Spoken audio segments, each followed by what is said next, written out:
light within my heart, light within my thoughts, light within my words. May one and all and everything, blessed and loved ever be.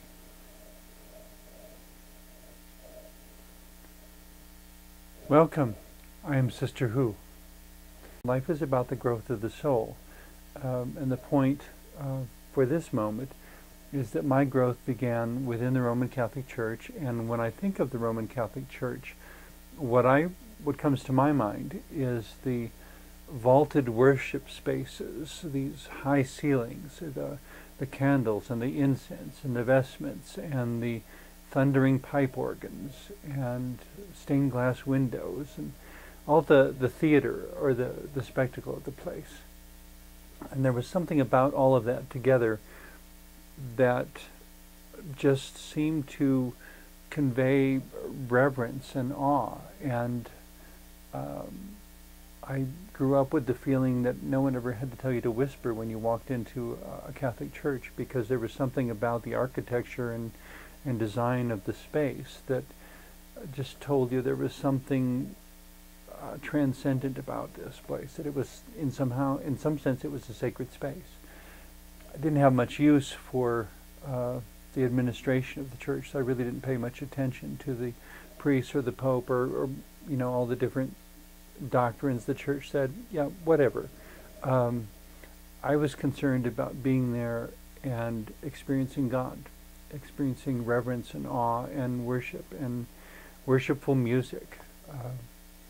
And it was all very theatrical and very symbolism was everywhere, symbolism and metaphor.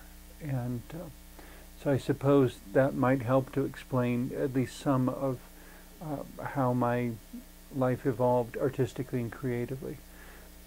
From the Catholic Church, I went to a Nazarene church, then to an Assemblies of God church, then to a non-denominational church, then there was the Catholic Charismatic Renewal for a while.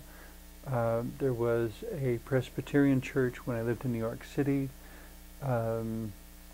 There were various Southern Baptist churches when I lived in the Kansas City area for a short time. There were Reformed churches of various descriptions when I was in college. An Episcopal church when I was one of the various churches when I moved to Colorado. Then I met people who described themselves as pagans or neo-pagans, people whose spirituality oriented around nature. And I began to meet more people who described themselves as some form of Buddhist, or using some elements of Buddhist practice. Some people who described themselves as utilizing practices that were inspired by, I suppose might be the way to say it, inspired by practices of Native American spirituality, which Native American spirituality authentically is a very complex interweaving of life and spirituality that I couldn't begin to describe within the little half hour of this show. But seeing all these different bits and pieces, and somehow from the very beginning I always had this understanding that God was bigger than all of that, that these were people making the best guess or the best description they could about what they were experiencing as they prayed and worshipped and read some books that were regarded as sacred texts, some books that were regarded as someone else's reflections inspired by sacred text, stories of each other's experiences in spiritual or religious contexts, all sorts of different things like that. And it was a lot of diverse things to integrate. But somehow behind it all, I had this, from the beginning, I had this understanding that God was bigger than all that, and God pre-existed all human theology and humanity itself. And as such, I think when we change the words about God, it doesn't change God, it only changes our relationship with God and the way we interact with God. But that which is God has been there longer than we've been here. And it is what it is and that which is God, remarkably, in my understanding, seeks a relationship of love with humanity, understanding that humanity will never be able to fully comprehend all of who and what God is, and yet we have this relationship of love, and hopefully of ever evolving, ever expanding wisdom. I suppose, every metaphor has a point at which it breaks down. It has limitations, but I suppose in some ways it's a little like the relationship I have with my dogs, that I take care of them, I feed them, I shelter them, I make sure they get enough exercise, I attend to their needs as well as I can. But they and I don't have a particularly developed language. It's not like we can talk about political situations or the weather forecast or what did or didn't happen in a particular project I was working on. Those sorts of conversations about ideas I really can't have with my dogs. We don't have that kind of language. But we still love each other. When I come home, they are so thrilled and happy to see me, jumping up and down and wanting to lick my face and just show their affection somehow. And for my part, I love them very much, and if anything were to happen to any one of them, I would just be emotionally devastated. We love each other, even without a language, even without full comprehension. There are so many times when my sheepdog looks at me and he sits there staring at me, and I know he must be thinking something, but I can't imagine what it is. It's as if he's waiting for some sort of response from me, but I'm not sure what response I'm supposed to give. And in a similar sort of way, there are times when I want them to understand what I'm asking of them, and I use all the best language I can, and I can't always get my point across very well. All that being said, there are a good number of commands and words that I can say that do evoke predictable responses. So we have this relationship, and we do the best we can, and it's enough that we can have a relationship of love with each other.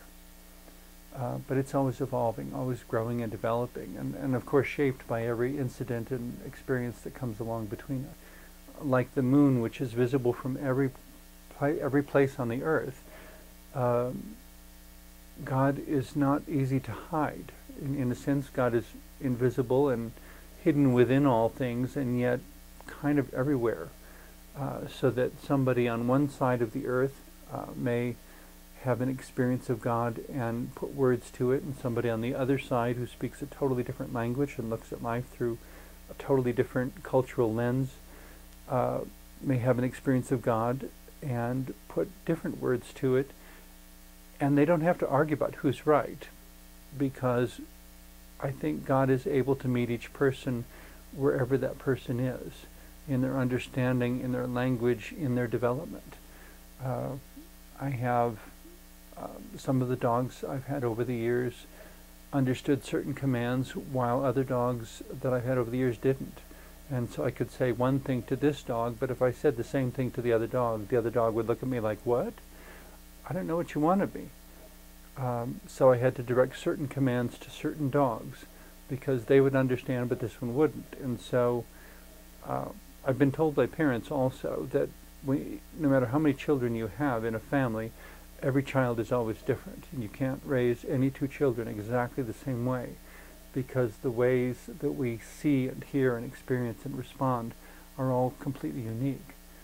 And so each time a parent has another child, it's another relearning process, because everything they did with the previous child won't necessarily work with the new child. A lot of things may have to be adapted or modified in some way.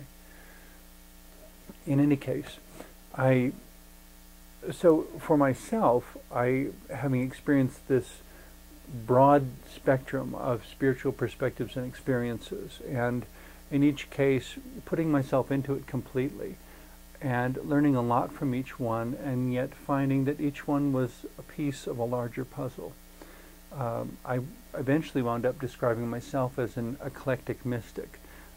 eclectic meaning that I take bits and pieces from all over, and a mystic meaning that group of people within human history and spiritual experience that seem to gravitate more to the essence of God than the form, and more to the questions than to the answers.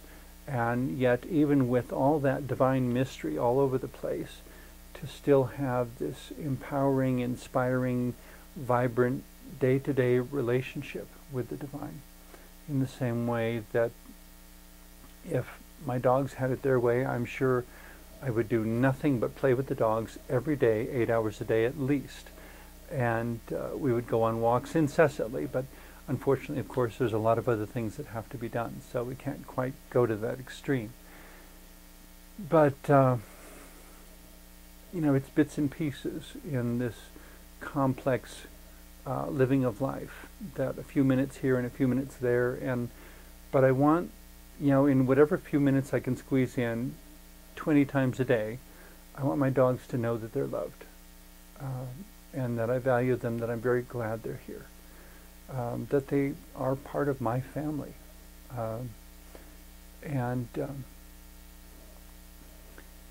So that's one of the ways I bring that awareness. But coming back to spirituality and how there's all these different perspectives and religions and spiritualities, and sometimes it has to be individually adapted, because the one-size-fits-all answer that whichever religion or church presented, it helps in a lot of ways, but there's some things it might not answer.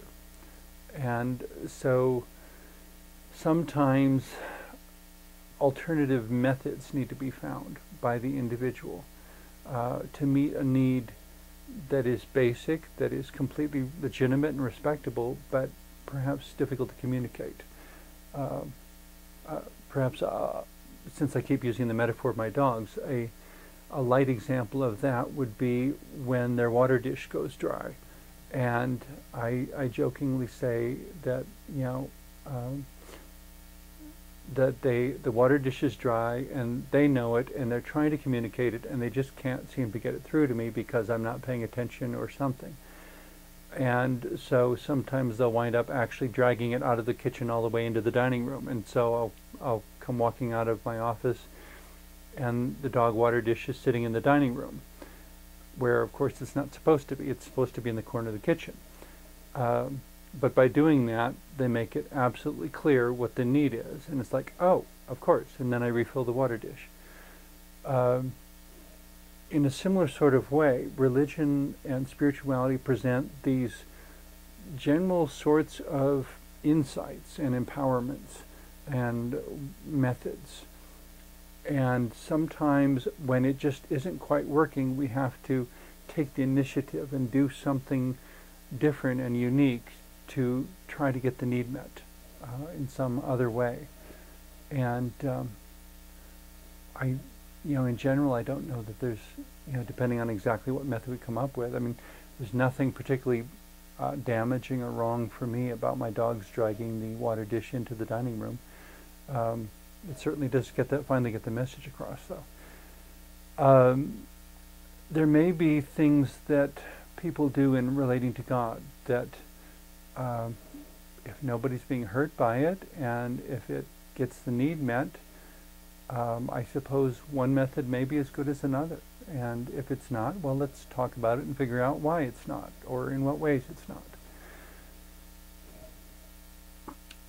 In all of this integration going on, though, and in the dialogue and the discussion about what works and what doesn't, and why does it work, and why doesn't it work, and what does it need that it's not getting, I find there's a lot of, the old saying is that two heads are better than one. The idea being that if you get two different people with two different perspectives and get them talking, that the combination of their wisdom and insights and experiences and recommendations may produce a better answer than either one of them could produce all on their own. And so in looking at spirituality and religion, I keep saying, let everyone pick the one that works for them, that genuinely works for them.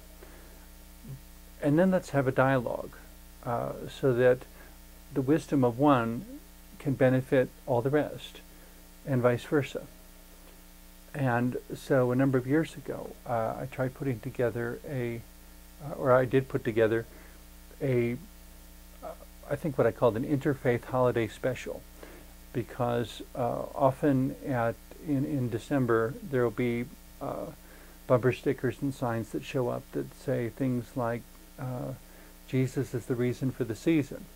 And of course, those who are familiar with church history know that most people agree Jesus wasn't born in December anyway, but that the shift to December came when the Roman Catholic Church was trying to Christianize the various pagan holidays in Europe that they were encountering as they spread out and took over more territory and conquered various pagan tribes and so forth. And that's a whole nother history lesson we don't have time to go into right now.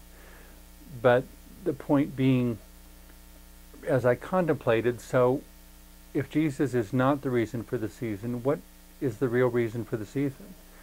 And what finally became clear to me is that it has to do with the basic scientific, if you will. Science is just another perspective really for evaluating things. The basic astronomical fact, a fact of astronomy, that in late December is when the winter solstice occurs. That day that is the shortest day and the longest night. And thereafter, the days start getting longer and the nights start getting shorter again.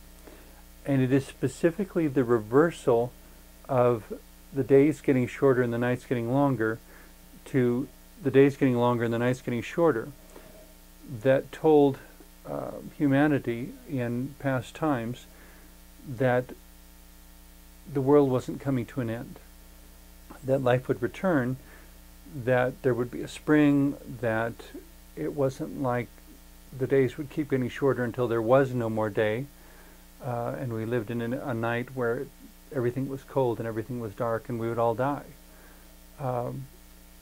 So having the days start getting longer was a way of saying life has triumphed, life will continue. The coldest day of winter is not the end of everything.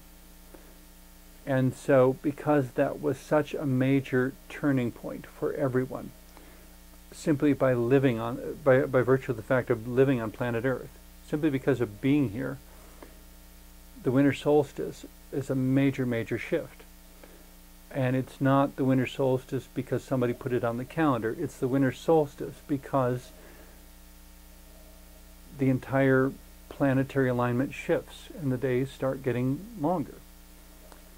And so in trying to put that into a song, I said, you know what it comes down to? As I looked at all the different religious and spiritual systems I've ever encountered, I find that the two things they all have in common is that they're all oriented around pursuits of love and wisdom.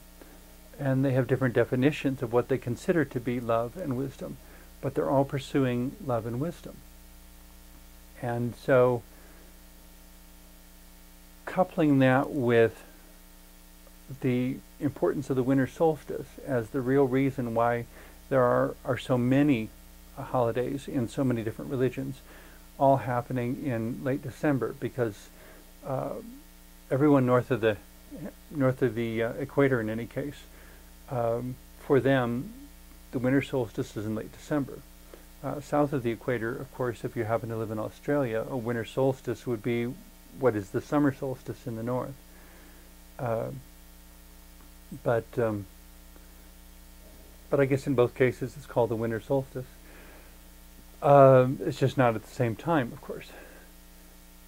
But there are so many holidays there because everyone seemed to recognize how important it was that the days start getting longer.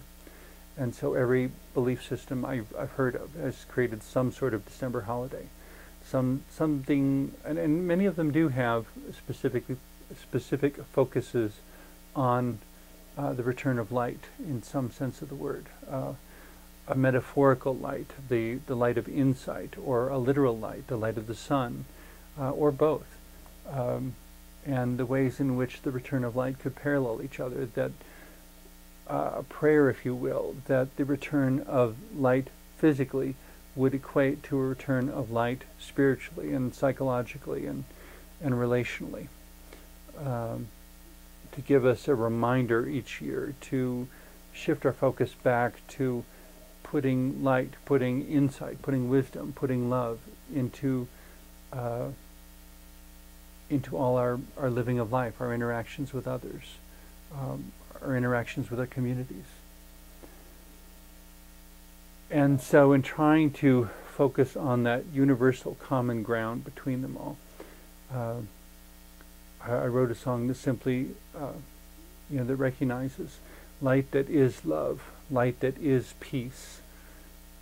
And so I'd like to share that with you now.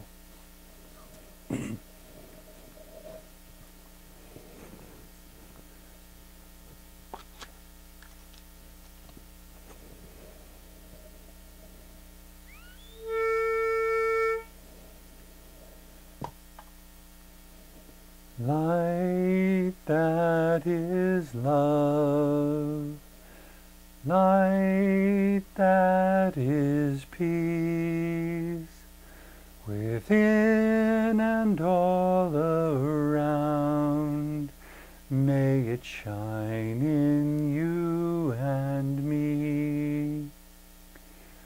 I light the candle on the altar, and darkness fades away. I kneel in prayer to one above, and bless the coming day. Light that is love, light that is peace, within and all around, may it shine in you and me. The bonfire's flames that leap and spiral from burning wood below, the drum's heartbeat and voices chant, bring brightness to my soul. Light that is love, light that is peace, within and all around, may it shine in you and me. The turning world that hangs in space, and the line drawn by the sun, the warmth and health the lightness brings, as life goes on and on. Light that is love, light that is peace, within and all around, may it shine in you and me. The flame that will not go away, although many days go past, the joy of love and harmony that give hope strength to last. Light that is love, light that is peace, within and all around, may it shine in you and me. The council fire where wisdom comes from words spoken with care, prayers ascending with the smoke and commitments that we share. Light that is love, light that is peace, within and all around. May it shine in you and me. Around the world we all join hands, and our voices start to sing. Let there be peace, let there be love to every living thing. Light that is love, light that is peace, within and all